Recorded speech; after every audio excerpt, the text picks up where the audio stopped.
Hello po mga kabayan, mga kalingap, kabisnes kapapi, magandang buhay po, Analisa Reality Vlog.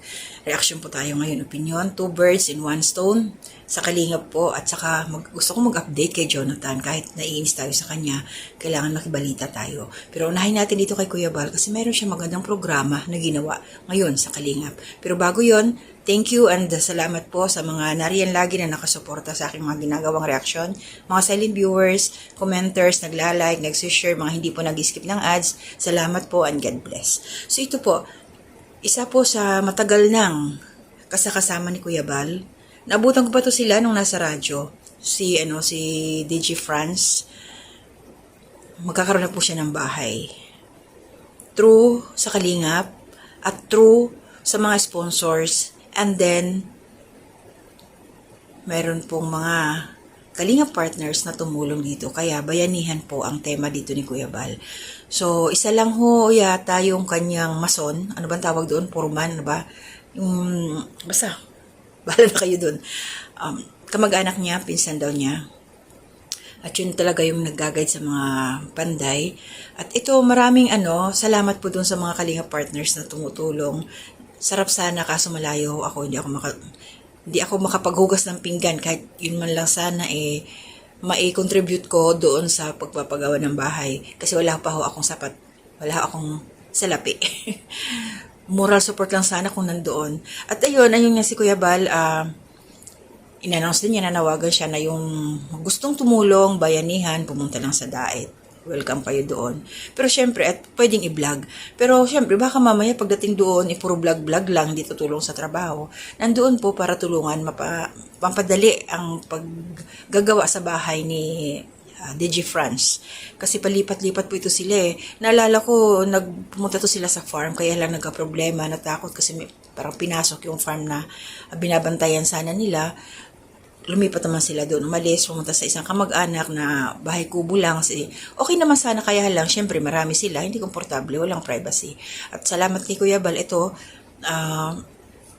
tinulungan niya si DJ France. At saka, mabuti ka mo, meron silang nanay yata ng babae yun, o lola, ano ba yun? Pasensya na po, doon sila nagbahay. Ito ngayon ang ginagawa. Ang daming tumulong. Ayan yung shout out po sa team ni Kuya Brooks, nandoon. Babae, lalaki, tulong sila. Si Kuya Bal, andoon din. Nung unang araw, first, second, third, daming nang kay France, no? Daming nang babash. Tumulong naman daw, ganun. Masyado tayo nagmamadali. Ako nanonood. Siyempre, kararating lang nila, umpisa pa lang yun. Ngayon, natulong naman na siya. Pati yung asawa niya, natulong din sa trabaho. Hindi naman sa lahat ng, ilang minutes lang naman ang vlog dyan ni Kuya Bal, so hindi natin makikita lahat ng galawan nila. Halimbawa, mayroon pa man silang kasunod na gagawin, talagang bayanihan na yung style, wala na silang susuhulan ng mga karpentero. So maganda yon para imbis na isusuhul sa karpentero, makakatipid, mapupunta sa materyales. At yung mga tumutulong din naman noon ng mga kalinga partners, makakapag-vlog din naman sila. So kumbaga yun ang bawi. Yun na lang, diskarte na lang nila yun. Para kahit pa paano, doon ikikita rin sila. Wala naman kasing sweldo, alam naman natin pagbayanihan. Kusang loob yan. Kusang loob ko talaga natutulong doon. Hindi yung, tawag dito, pa-easy-easy lang ba. Kaya, malaking bagay talaga yon.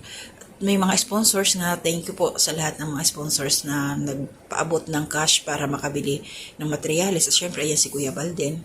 Meron din siyang nag-share din. So, mabilis ang gawa nila. Ang taas na.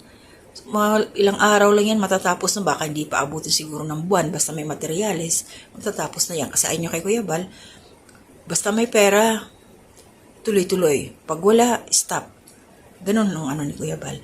Kaya napakaswerte ni DJ France na sa tagal ng panahon nakasama siya ni Kuya Bal. Ayan, meron na siyang bahay. So, hindi naman naalala ko, hindi alam nila Kuya Bal, hindi alam nila Kalinga Prab ang sitwasyon noon ni DJ France. Nalaman lang yon nung nagbagyo, na nagbahay-bahay sila, na yung pala yung tirahan nila doon na maliit na parang kubo sa side ng lola nila. Kaya ito, blessed talaga yung Kalingap. Basta deserving ka, hindi ka talaga pababayaan, tutulungan ka talaga. Tulad niyan, sinong mag-aakala sa tagal ng panahon, mababahayan na si DJ France, diba? Ayan, so shoutouts po sa inyong lahat ng mga tumulong.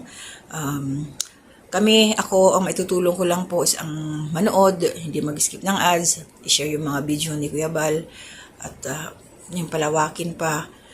At sana po, ka-business official, support po natin. Mga supporters po ni Pinuno Ka Business, manood po kayo sa upload nila Kuya Bal, please. At supportahan nyo natin sila. Ayan, sila Kalinga Prab, Ate Edna Vlogs, Jack Tapia Matubang, mga Kalinga Partners, Karepa, reactors na kasamahan ko. And syempre, support po natin sila Mrs. KB Official, ayan, si Pinuno Ka Business, Papa Dins TV, Ka Business Family, mga kagwangs din, mga kasamahan kong reactors din po dito sa Ka Business Official. Hindi ko na sila nakikita, bihira na lang. Mga busy. So, ako lang yata yung nag-iingay dito. So, yun no. Basta ako thankful. Masaya dahil nakikita ko yung hindi na ma-stress si DJ France na palipat-lipat. Meron na silang permanenteng bahay para sa kanyang mga anak. At na siya. Hindi na siya mag-aalala, makakasakasama na to nila Kalinga Prab, nila Kuya Bal. Kasi na-stress to eh. Tsaka may sakit yata, diabetic ito siya. Ingat lang sa kinakain, DJ France. Ganun naman talaga yun. Sa pagkain kasi tayo nagkakasakit, kaya alalay lang. So, maraming salamat po and shout out. Sino po ba ang good morning po kay Nanay Solidad, Ate Ems, kumusta po? Good morning sa inyo, Ate Marilyn, ni Corsa Miliano Ralph. Ma'am Marilyn Cabanilla, good morning din po. Ma'am Susan Dairo, good morning. Sa aking pinsan, Walls Tradition, good morning. Hello po kay Ma'am Aisa May, Dumasapal, kababayan ko po ito. Sa Cebu po siya. At sa aking mga anak, ingat lang kayo palagi.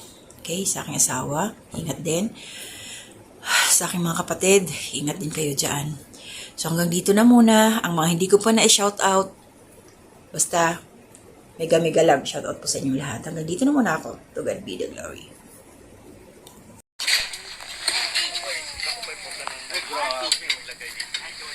Siyo, nakaka sa braso. Dito.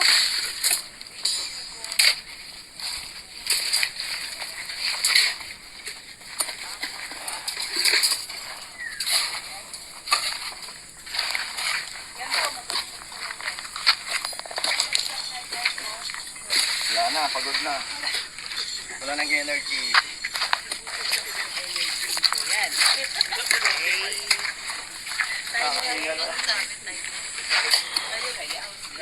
Tapos pagkatapos dito, saka